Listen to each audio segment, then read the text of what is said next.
One of the great things about the Upland Metaverse is that players are able to create their own user-generated content that can be manufactured and sold in the Metaverse. Here you can see the first map asset that I've manufactured in Upland. Did you know that if an owner of this map asset decides to sell it, I will get 2.5% of the sale just by being the person who manufactured and created it? This is just one of the many reasons why, if you are a designer, that you should be manufacturing these things on your own.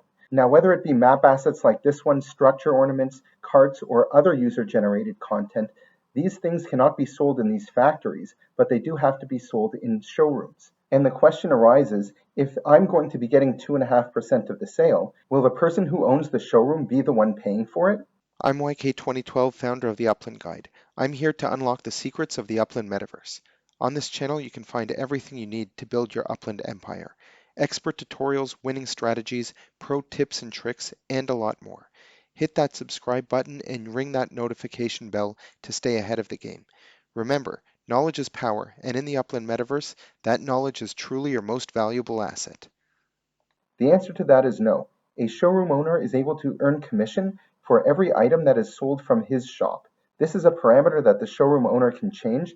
Anywhere from 2% to 10% of the sale is the amount of commission that he can take, and this is defined at a shop level. At the moment, the sub-merchant feature for 3D map assets is not a current function, but when that does come into play, let's say I wanted to list a map asset in someone else's shop and list it for, let's say, $10, and the shop owner is going to take a 10% commission. So the shop owner will earn $1 from that sale, and I would earn $9 from that sale. So how is it that the original manufacturer of the item is going to earn 2.5%? Well, just like properties, we know that if you're purchasing a property from another player, that the buyer also has to pay 5% on top of the asking price.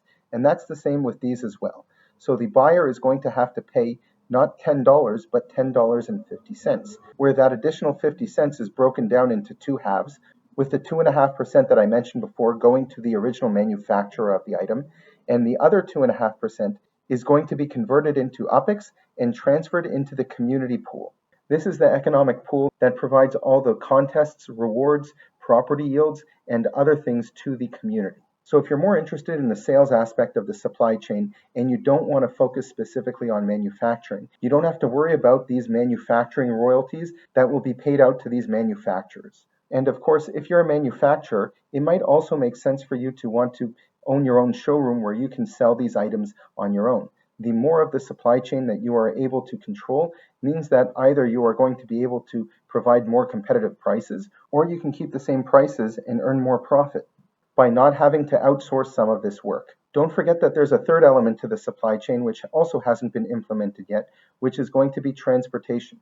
You're going to need to ship goods from the factory to the showroom, and also from the showroom to players who purchase it and to place it on their properties. If you want to learn more about manufacturing, continue watching some of these videos here, and there's links in the description below that explain in more detail everything you need to know about the supply chain.